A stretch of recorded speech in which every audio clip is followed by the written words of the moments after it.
Hi, my name is Sarah Miles, and this is my rehearsal video for my persuasive speech for COM 131, public speaking.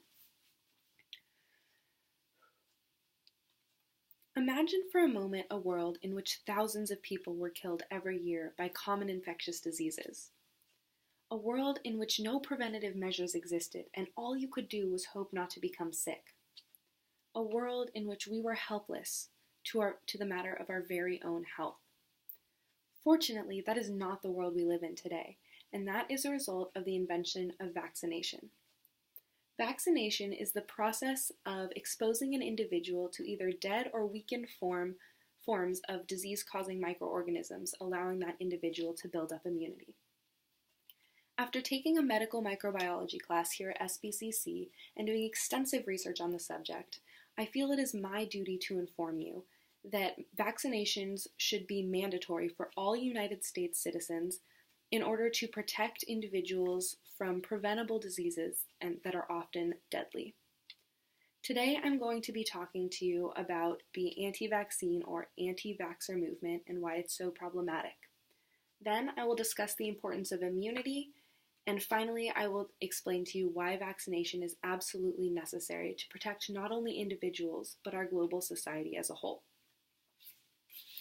In recent decades, the anti-vaxxer movement has been characterized by many Western civilizations, including the United States, who have begun to reject the idea of vaccinating individuals and their children. According to an article published by the U.S. National Library of Medicine, vaccination, just like any other medical innovation, has faced opposition since its creation. However, this opposition has spiked as a result of fraudulent research published in the late 90s. This research, which linked vaccines to autism, has since been discredited by both the medical and scientific communities. Despite this complete invalidation, we are still facing many repercussions, as can be seen with the anti-vaxxer movement. In February, the University of Minnesota published data noting that there was 127 measles outbreaks in 2019. That is more outbreaks than the total annual amount in both 2016 and 2017. For reference, measles was declared eliminated from the United States completely in the year 2000 as a result of a highly effective vaccination plan. However, clearly those efforts are beginning to fall off and we're seeing more and more outbreaks. The CDC links these outbreaks to travelers coming back or into the country from areas with higher levels of measles outbreaks. And because measles is such a highly contagious airborne disease, it's easily and quickly spread between individuals who are not vaccinated.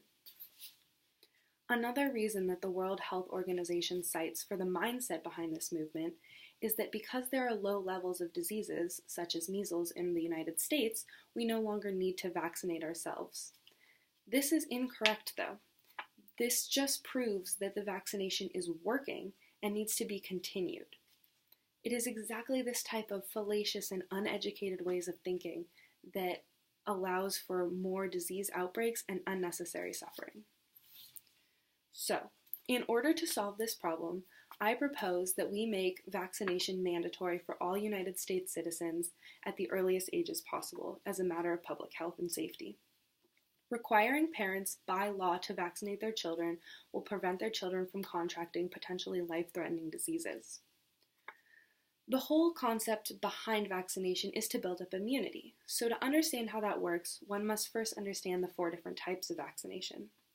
The first, known as live attenuated, injects the individual with a weakened form of the microorganism, allowing them to build up antibodies and eventually immunity. An example of a live attenuated vaccine is the measles vaccine. Second, we have inactivated vaccines, which follows the exact same procedure, but instead it's a dead version of the microorganism. And these often require boosters, so we can see this with the yearly flu shot. The other 2 types of vaccines are known as subunit and toxoid vaccines, in which just a portion of the microorganism or its toxin is injected into the individual, and the same process occurs. Examples of these include whooping cough and tetanus, respectively. The people at highest risk for contracting these diseases are people with compromised immune systems, such as the elderly and the young. but the young are specifically at risk, such as newborns and young children, because of their undeveloped immune system. So it is recommended that we do a series of vaccines for newborn children at a certain point in their life. These series include things such as hepatitis A and B, chickenpox, Tdap, which is tetanus, diphtheria, and whooping cough, poliovirus, and several others.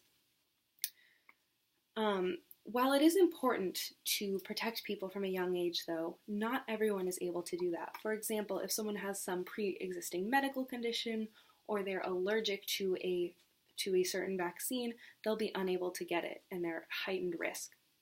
So the way that we can fix this is with a concept known as herd immunity, which essentially functions on the principle that a disease is unable to pass and spread through a population if enough individuals are indeed immune to it.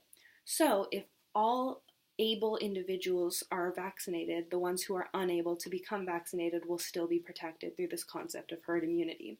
So here we can see another reason to back up mandatory vaccinations so we can protect everybody. One potential argument against this might be that it goes against individual freedoms guaranteed in the Constitution.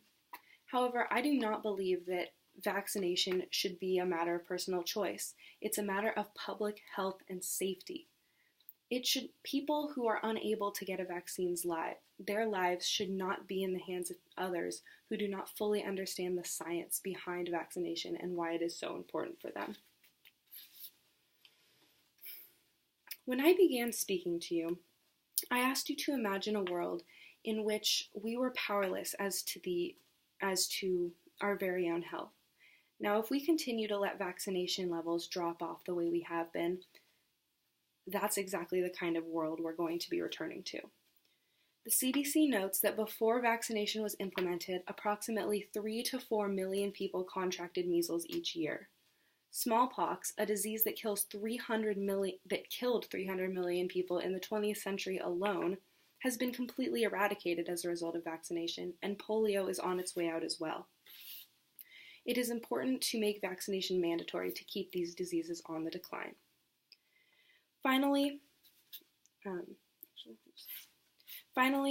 the World Health Assembly has created a global vaccine action plan that spans the time period from 2012 to 2020 and able to prevent millions of deaths through more access to vaccines. Clearly, the worldwide community recognizes the public health benefits of vaccination, and therefore we need to take the legislative steps as well to aid in this goal and reduce deaths through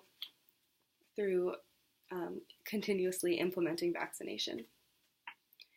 In conclusion, I believe that the United States must make it mandatory for all its citizens to become vaccinated at the earliest possible age in order to protect both individuals and the broader community.